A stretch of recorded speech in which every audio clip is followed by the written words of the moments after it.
सामाजिक संगठन the green foundation अब बिहार में भी समाज सेवा का कार्य करेगी। द ग्रीन फाउंडेशन एकमात्र संस्था है जिसकी विभिन्न इकाइयां हैं। सामाजिक विकास, महिला सशक्तिकरण, आपदा प्रबंधन, स्वास्थ्य, कला, संस्कृति को संरक्षण देना एवं मानवाधिकार का पालन इसके मुख्य उद्देश्यों में से एक है। सभी क्षेत्रों में संस्था की सभी इकाइयां अपना काम ईमानदारी पूर्वक कर समाज में अमिट छाप देने के लिए प्रतिबद्ध हैं। इसके पूर्व विगत कई वर्षों से झारखंड, हिमाचल प्रदेश, उत्तर प्रदेश, दिल्ली तथा उड़ीसा के ग्रामीण क्षेत्रों में फाउंडेशन ने सफलतापूर्वक कार्यक्रम चलाया है। अब यह संस्था बिहार के ग्रामीण तथा शहरी क्षेत्रों में विशेषकर स्लम एरियाओं में कार्य करेगी। संस्था का मुख्य उद्देश्य समाज में बदलाव लाना है, जो इसकी पहचान रही है। संस्था के मुख्य संचालक एवं मार्गदर्शक श्री अरविंद कुमार सिंह हैं एवं सह संचालक श्री प्रदीप पांडे हैं। मेरा नाम अरविंद कुमार सिंह है। मैं बेसिकली एक बिजनेसमैन कम और सोशल एक्टिविस्ट ज़्यादा हूँ। मेरी संस्था का नाम है द ग्रीन फाउंडेशन। पिछले 2.5 साल से हम पूरे भारतवर्ष में काम कर रहे हैं, लेकिन पिछले अगर 2 सालों का 2.5 साल का रिकॉर्ड देखें तो हमने झारखंड प्रदेश को सबसे पहली प्राथमिकता के आधार पर रखा हुआ था। वहाँ हमने जिला प्रशासन रांची, जिला प्रशासन बोकारो, नीति आयोग भारत सरकार, यूनिसेफ जो इंटरनेशनल संस्था है उनके साथ और WHO के साथ मिलकर के हमने एक अग्रणी भूमिका वहाँ अदा की है। कुछ प्रोग्राम्स में तो हमारी जो संस्था है ना सर्वप्रथम रही है। जिला प्रशासन का एक कार्यक्रम था सुरक्षित दादा दादी नाना नानी प्रोग्राम, जिसमें कि हम वहाँ पे हमने एक अग्रणी भूमिका निभाई है। दूसरा उनका एक समाज कल्याण का बूढ़ों और बच्चों के लिए एक प्रोग्राम था, जिसमें हमने वहाँ के DC के माध्यम से हमने वहाँ एक प्रोग्राम्स को कॉल सेंटर को लॉन्च करवाया था एक्साइसेस के माध्यम से। इसी प्रकार हमने बहुत सारे कार्य आपदा प्रबंधन को लेकर के किए हैं। ये जो ग्रीन फाउंडेशन है यह ना बहुत सारे चीज़ों को तो हम कवर नहीं कर सकते हैं, लेकिन हमने कुछ वैसी चीज़ें को कवर किया है जहाँ तक मेरी क्षमता गई है। जैसे कि मैं आपको एग्जांपल दे दूँ, हमारा एक है फेट। फेट करता क्या है कि जो विलुप्त तो हो रही कला और संस्कृति है उसको हम अपने प्लेटफॉर्म पे, डिजिटल प्लेटफॉर्म पे वैसे लोगों को फाइंड आउट करते हैं जो विलुप्त हो रही कला और संस्कृति को उन्होंने संजो कर रखा है, उसको वो अपने प्लेटफॉर्म पे ला करके हम उजागर करेंगे, किसी प्रकार की कला और संस्कृति है। दूसरा हमारा एक यूनिट है, यहाँ लिखा the hope rescue. Hope rescue हमारा यूनिट ऐसा है वो जो सिर्फ और सिर्फ आपदा प्रबंधन और पेंडेमिक जैसे सिचुएशंस में काम करता है। आपदा प्रबंधन में कुछ भी हो सकता है। अभी जैसे हिमाचल में बाढ़ आया हुआ था, परसों कल हमारी टीम वहाँ गई है और वहाँ पे लोगों से हमने रेस्क्यू ऑपरेशन स्टार्ट करवाया है। क्योंकि आपदा प्रबंधन में पिछले 1.5 साल 2 साल से तो पेंडेमिक ही चल रहा है और इसमें हमने अग्रणी भूमिका भी निभाई है। हमने बहुत सारे संसाधनों को, जो उनके पास पर्याप्त संसाधन थे और जो संसाधनों के अभाव में थे, उन दोनों को मर्ज करने का काम किया है। तीसरा हमारा ये है wow foundation, women and waves करके है। इसमें हम औरतों के सशक्तिकरण, विमेन एम्पावरमेंट पर काम करते हैं। इसमें हमारे बहुत सारी महिलाएं जुड़ी हुई हैं जो औरतों के रोजगार के लिए, औरतों के आत्मसम्मान के लिए और उनकी गरिमा को बचाए रखने के लिए यह हमारा यूनिट उनके लिए काम करता है। इसके पीछे हमारा एक ऑर्गेनाइजेशन है इनसाइट फाउंडेशन। इनसाइट फाउंडेशन जो है वो हम एजुकेशन पर काम करते हैं। एजुकेशन में बेसिक हमारा जो मोटो है वह नैतिक मूल्यों पर है। अभी आप देखेंगे कि अभी जो शिक्षा में है नैतिक मूल्यों की बहुत ज़्यादा गिरावट है। कोई भी आदमी उच्च शिक्षा तो प्राप्त करना चाहता है, लेकिन कोई नैतिक मूल्यों पर बात नहीं करना चाहता। हम चाहते हैं कि जो भारत अपनी संस्कृति का धरोहर रहा है, हमारे पास हमारी जो संस्कृति है वो बहुत ही समृद्ध है। जितनी सारे हमारे संस्कृति हो गई हैं, हड़प्पा से लेकर के, मिस्र से लेकर के, भारत की जितनी संस्कृतियाँ हैं, विश्व की जितनी संस्कृतियाँ हैं, उसमें हमारी जो संस्कृति सबसे समृद्ध है। इसका कारण क्या है कि हम हमेशा से नैतिक मूल्यों पर काम करते आए हैं। पिछले 200-250 सालों में देखिएगा, इतिहास देखिएगा तो लोग नैतिक मूल्यों पर बात नहीं करते हैं।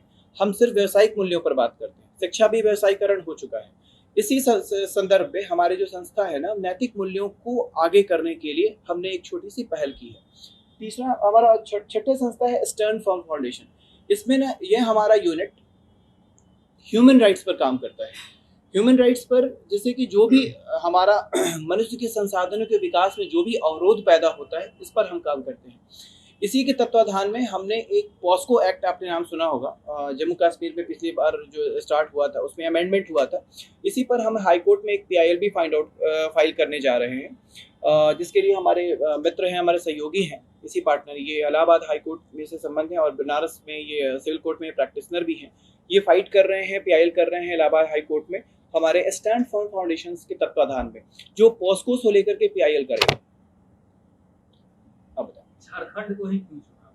अच्छा, झारखंड को देखिए, हर व्यक्ति अपने पहले जहां पर वो सबसे ज्यादा समृद्ध होता है वहीं पर कम, क्योंकि देखिए मुझे कोई सरकारी फंड नहीं है, मेरा अपना खुद का लगाया हुआ फंड है, तो वहां पर मैं शुरू से वहीं था। मैंने और भी जगह भी रहा हूं, लेकिन मुझे लगा कि मेरे यहाँ पे कम संसाधन में मैं ज्यादा रीच कर पाऊंगा। बिहार मेरा जन्म राज्य रहा है, मैं सिवान जिले का रहने वाला हूँ और बिहार में मेरी व्यावसायिकता है। आप जहाँ खड़े हैं ये अपना ही है, मैं इसका ऑनर हूँ। तो और यहाँ भी मेरी बहुत सारे व्यावसायिक गतिविधियाँ हैं, इसी कारण से मैंने बिहार चूज किया। सिमिल्टेनियसली बनारस में भी हम यही काम कर रहे हैं, क्योंकि बनारस में भी मैं व्यावसायिक गतिविधियाँ हैं मेरी, इसी कारण से मैं जहाँ जहाँ मेरा प्रेजेंस है वहाँ मैं समाज के लिए अपने आप को तत्पर कर रहा हूँ। बिहार में क्या लगता है किस चीज पर ज्यादा काम करने की जरूरत है? मैंने तो बताया ना आपको, सबसे ज्यादा जरूरत है वो नैतिक मूल्यों पर ही सबसे ज्यादा काम करने की जरूरत है। दूसरी चीज क्या, अच्छा मुझे एक बात समझ में नहीं आता है, अभी जैसे आप बाढ़ की बात करेंगे, ये हर साल बाढ़ होती है।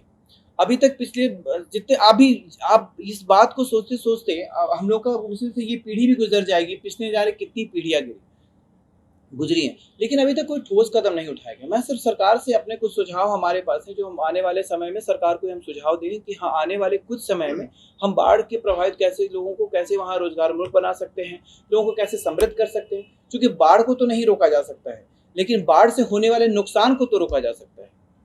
गवर्नमेंट लेवल या ब्यूरोक्रेसी के लेवल पे नैतिक मूल्य नहीं है बिहार के अंदर, ये मानते हैं? ये इस पर मैं कोई टिप्पणी नहीं करूँगा। आपने कहा कि नैतिक मूल्यों की जरूरत है। नैतिक मूल्य, मैं शिक्षा की बात कर रहा हूँ, मैं शिक्षा में नैतिक मूल्यों के बारे में इस पर्टिकुलर पाठ्यक्रम को लेकर के मेरा नाम प्रतीक पांडे है, मैं जिला एवं सत्र न्यायालय वाराणसी में अधिवक्ता हूँ और स्टैंड फर्म फाउंडेशन एक इकाई है द ग्रीन फाउंडेशन की, जो मानवाधिकार पे काम करती है। मैं उसको आगे बढ़ाता हूँ, तो मैं उसका जितना भी लीगल व्यू पॉइंट है मैं उसको कंसर्न अथॉरिटी या जुरिसडिक्शनल अथॉरिटी के सामने रखने का मेरे ऊपर दायित्व सौंपा गया। अब हाल फिलहाल में एक पॉक्सो एक्ट में अमेंडमेंट किया गया है, जिसमें ये बात अमल में लाई गई है कि 376 AB ऐसे करके जो भी ऑफेंसेस है या जो भी सेक्शन के मैटर है, उसमें जो चार्जशीट दायर करने का समय अवधि है उसको 1 माह किया गया। और अगर कानूनी प्रावधानों की बात करें हम, तो कानूनी प्रावधान ये कहते हैं, अगर दंड प्रक्रिया संहिता की बात करें, कि 60 दिन और 90 दिन ये टाइमलाइन दी गई है कि इसमें कुछ धाराओं में अगर मुकदमे पंजीकृत होते हैं तो इस टाइम फ्रेम में विवेचक को आरोप पत्र न्यायालय में दाखिल कर देना चाहिए। अगर वो दाखिल नहीं कर पाता है, उस सूरत में जो अभियुक्त है उसको डिफॉल्ट बेल का राइट है। उसको उस समय अगर उस टाइमलाइन में आरोप पत्र न्यायालय में दाखिल नहीं हुआ तो वो डिफॉल्ट बेल फाइल कर सकता है और उसको उस बेल पे छोड़ दिया जाएगा, बेल बॉन्ड फर्निश करने पर।